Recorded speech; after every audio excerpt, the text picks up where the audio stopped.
Hello, this is Angela, and today I'm going to do a master copy of a painting by Rembrandt and show you a different way to paint.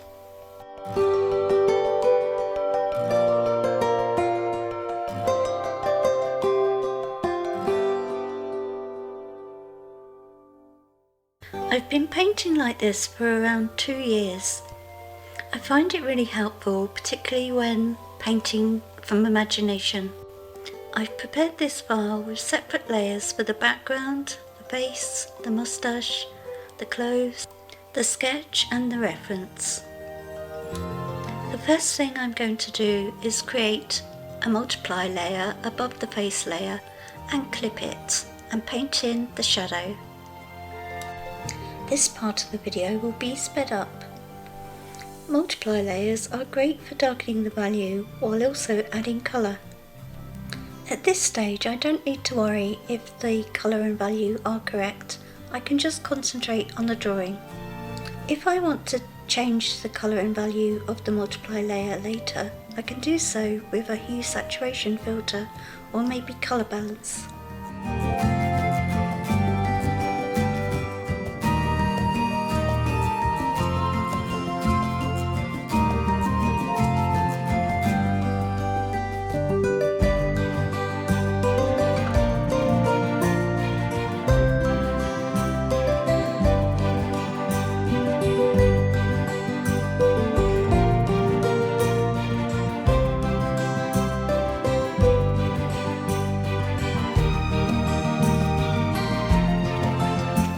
Now I'll add another multiply layer and paint in the darker areas.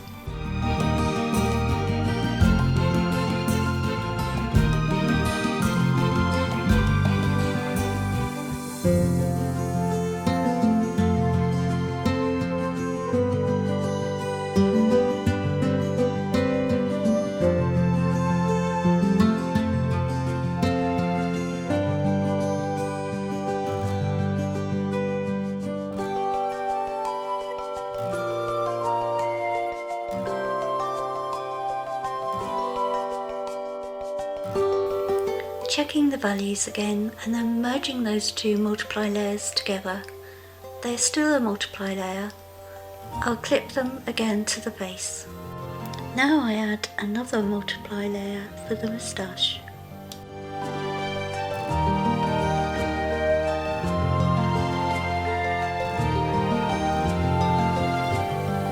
Back to the face multiply layer to do some tidy up.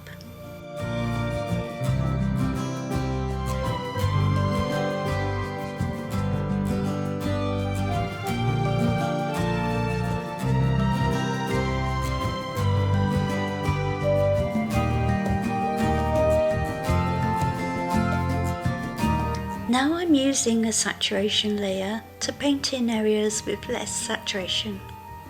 And then back to the face layer to add some colour variation.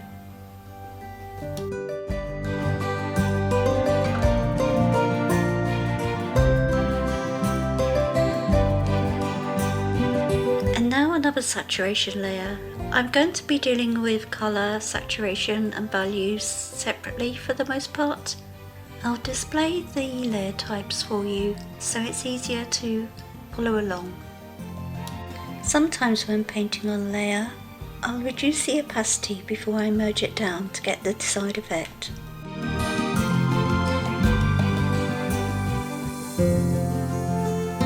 Lighten layers are great for adding reflected light into the shadows without painting over the areas in the light. A good example here is the light bouncing off his nose into the eye area.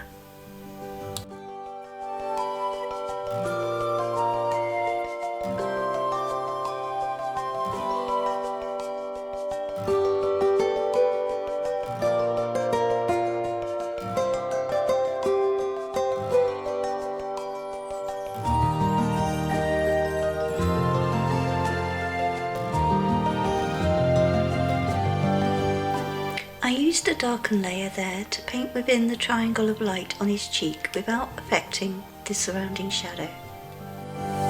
Often when using a luminosity layer, I will switch to Grayscale as it's only the value that matters, not the colour or saturation. Painting like this means I only need to concentrate on one thing at a time. I'm able to think about colour and value separately. And even when painting in a more conventional way, I'll use layer blend modes to correct mistakes or experiment.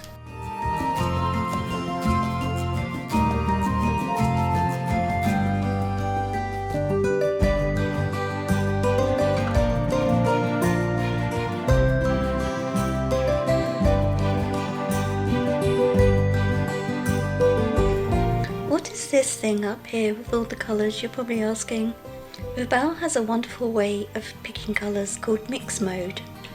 The shortcut I use for this is X.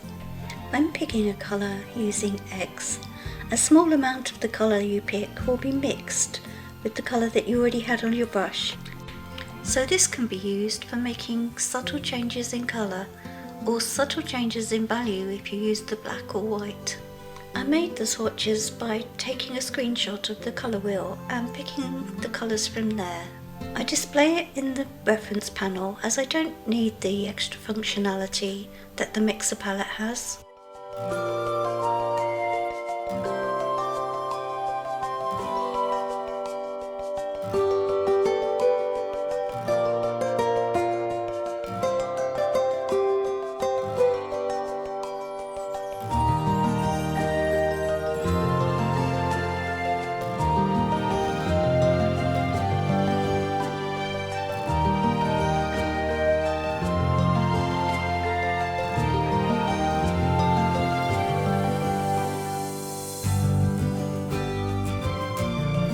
While painting this, as I finish with a layer, I've been merging it down onto the face layer. If I was painting from imagination, I might leave the layers there until I'm certain that's how I want it to be. When using layer blend modes, I will often change the behaviour of the eyedropper. Sometimes I'll want it to pick from all layers, and sometimes I'll just want it to pick from the current layer. For example, if I was painting on a luminosity layer, I'd probably want it to pick from all of the layers. Whereas if I was painting on a multiply layer, I might only want it to pick colour from the current layer.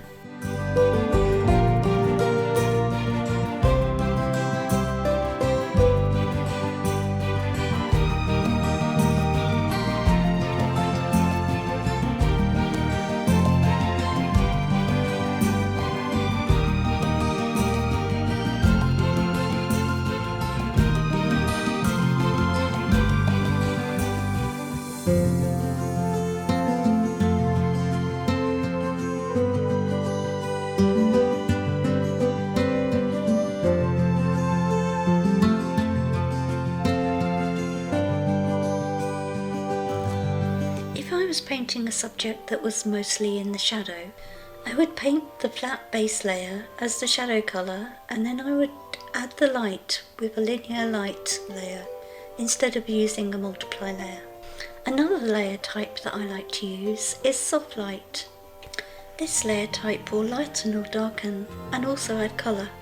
Colour dodge is another useful one. I like to use that with metal.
noticed that the eyes need to be darker, so I duplicate the base layer and set that layer to luminosity and bring up the curves filter and make some adjustment.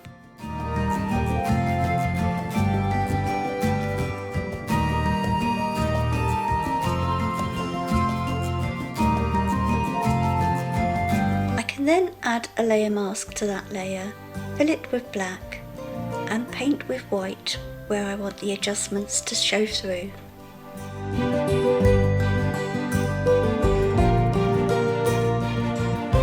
Well, that's it for now. Including preparing the file beforehand, the painting took about 2 hours. I hope you enjoyed the video. Goodbye for now.